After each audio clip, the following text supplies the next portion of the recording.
Hello bachcho, so the question here is a passage based question and the statement says answer the question on the basis of your understanding of the following passage and related studied concepts. ठीक है, so देखो statement क्या कह रहा है, passage में कह रहा है collision between two billiard balls or between two automobile on a road are few examples of collision for everyday life. Even gas atoms and molecules at room temperature keep on colliding against each other. In some collisions, momentum of the system is conserved, but the kinetic energy is not conserved. While in some collisions, both momentum and kinetic energy of the system are conserved. ठीक है?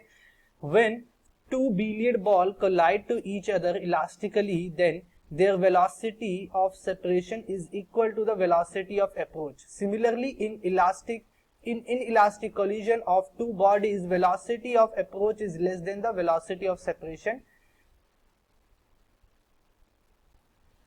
In perfectly inelastic collision of two bodies, velocity of separation becomes zero.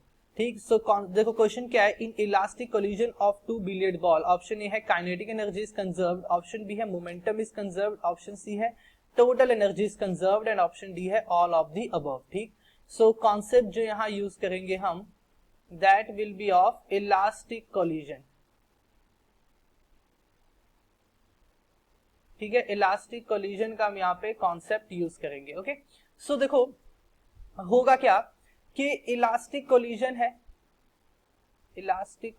है, तो जब भी elastic collision होता है, मान लो कि एक बॉल मेरा ये है, एक बॉल ये है. ठीक है, इनिशियली ये बॉल रेस्ट पे है एंड ये मूव कर रहा है विद वेलोसिटी v. सो जब कोलिजन होगा, आफ्टर कोलिजन क्या होगा कि फर्स्ट बॉल, जब इलास्टिक कोलिजन की बात हो रही है यहाँ पे, ठीक है, तो फर्स्ट बॉल क्या कर, वेलोसिटीज क्या होती है, इंटरचेंज हो जाती है. यानी कि ये बॉल आ जाएगा जीरो पे एंड ये हो जाएगा v वेलोसिटी से मूव करने लग जाएगा. इट मींस अब देखो, अगर मैं मोमेंटम की एनर्जी की बात करूं तो काइनेटिक एनर्जी होता है हमारा हाफ mv स्क्वायर. ठीक है, सो इनिशियली इस बॉल की एनर्जी थी हाफ mv स्क्वायर और इसकी थी जीरो.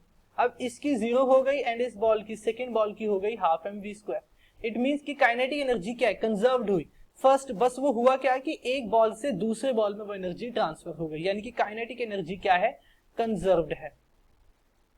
मोमेंटम की बात करें तो इनिशियली मोमेंटम था mv फर्स्ट का एंड इसका था जीरो. अब फाइनली आफ्टर कोलिजन इसका जीरो हो गया एंड इसका mv हो गया.